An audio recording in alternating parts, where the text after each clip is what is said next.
a moral right in copyright means you can't change the work that you do without the consent if you affect the honor or whatever, the integrity of the work itself.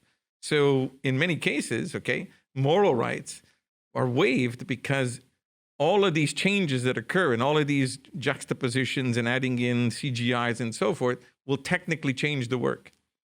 So there's an interesting dichotomy between the old world, Europe or whatever, and, the US and, Well, what I was just going to cut in and say was waived to the maximum extent possible throughout the world, right? Yeah. I mean, France, Germany, most of these European countries will not allow an author or anybody who's creative, okay, to waive their moral rights, or even to waive it in favor of someone else or to renounce to it and so forth.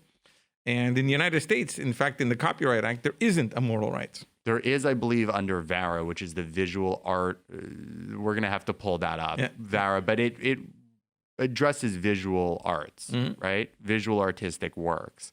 In Canada, we're allowed to waive under the Copyright Act. The UK has the same thing. You're allowed to waive in favor of a person or an entity. It can't be just renounced.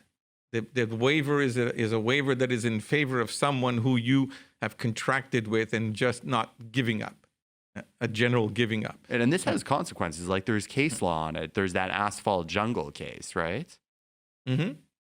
In France, there was... Oh, okay, you're talking about the Peter Ustinov, right? It was. John Huston? John Huston. John Huston, yeah. Yeah, I think they wanted to either change the film from black and white to color or color to black and white. And you could waive in the US, but you couldn't waive in France. Mm-hmm. So there was a lawsuit in France. What did you call it? Asphalt Jungle? Asphalt Jungle.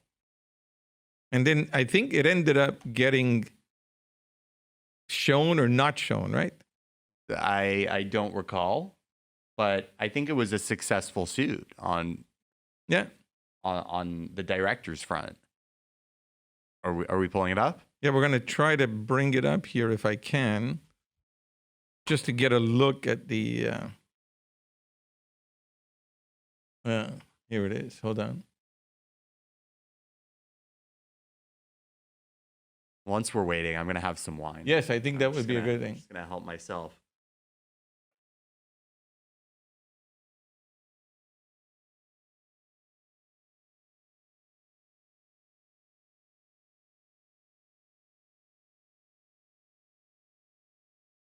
Oh, so this is a really old case. 1950.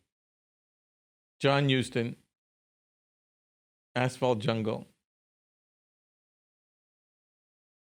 There's even, I think, a Wikipedia on it that shows probably what ended up happening. Colorization. Was color? Yeah. So it was film noir, and it seems that it was shot in black and white and then colorized. Yeah. A film colorization lawsuit. So that's an interesting part because they wanted to change. You can get a new copyright once you color it, right? And therefore, what you're doing is you're changing the actual nature of it. Imagine if you saw what is this? The Amateur, this movie that was recently shot only in black and white, and it just shooting in black and white means that the whole scene, the whole creative component is very different than when you start adding color to it. Yeah, of course. Okay. So those are moral rights, right?